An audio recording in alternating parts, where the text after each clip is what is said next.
देखिए हमारी बहन जी आपको बहुत सुंदर पचरा गीत सुना रही है, आइए सुनिए। पत्थर का मंदिर, पत्थर का मंदिरवा मैया, पत्थर का मूर्तिया हो, पत्थर दिलवाना हो, पत्थर दिलवाना। काहे कैलू शीतला मैया हो, पत्थर दिलवाना। काहे कैलू शीतला मैया हो, पत्थर दिलवाना।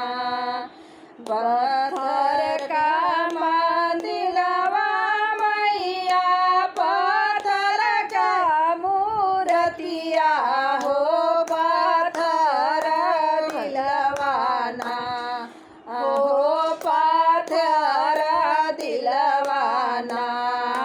काहे कैलू शीतला मैया हो, पत्थर दिलवाना। काहे कैलू शीतला मैया हो, पत्थर दिलवाना। दर्शन के खातिर मैया गले में गईली हो, कि कहाँ छिपलू ना।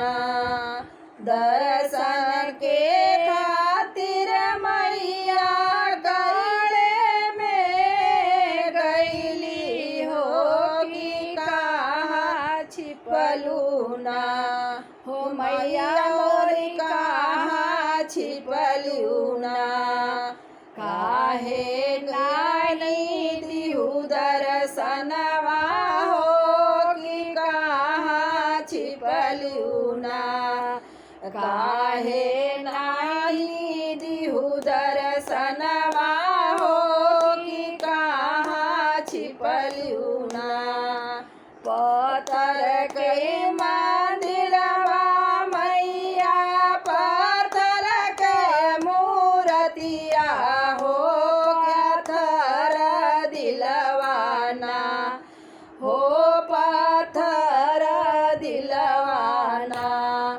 काहे कैलू दुर्गा मैया हो, पत्थर दिलवाना। काहे कैलू दुर्गा मैया हो, पत्थर दिलवाना।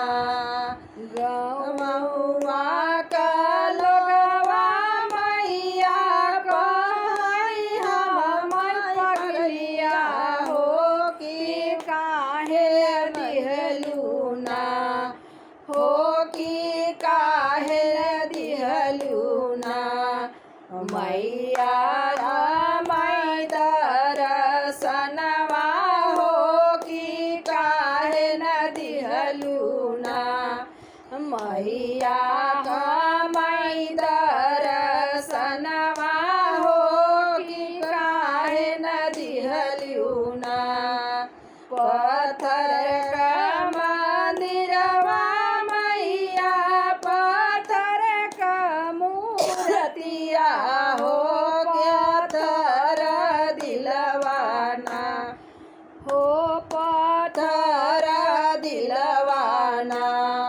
काहे कैलू सरदा मैया हो, पत्थर दिलवाना। काहे कैलू सरदा मैया हो, पत्थर दिलवाना।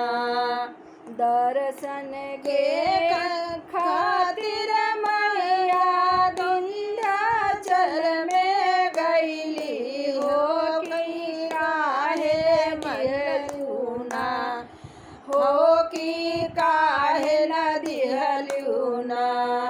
मैया मोरी काहे न दिहलू ना। विंध्यवासिनी मैया दर्शनवा हो, कि काहे न दिहलू असनी मैया दर्शनवा हो कि काहे न दिहलू ना। गौआ के लोगवा मैया कहै हमै पगलिया हो कि काहे न दिहलू ना। मैया मोरी काहे न दिहलू ना। मैया हमै दर्शनवा हो कि काहे न दिहलू ना। मैया हमै दर्शनवा हो कि काहे न दिहलू ना। दर्शन के खातिर मैया चौकिया में गईली हो कि काहे न दिहलू ना।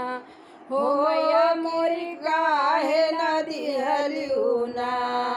शीतला मैया दर्शनवा हो कि काहे न दिहलू ना।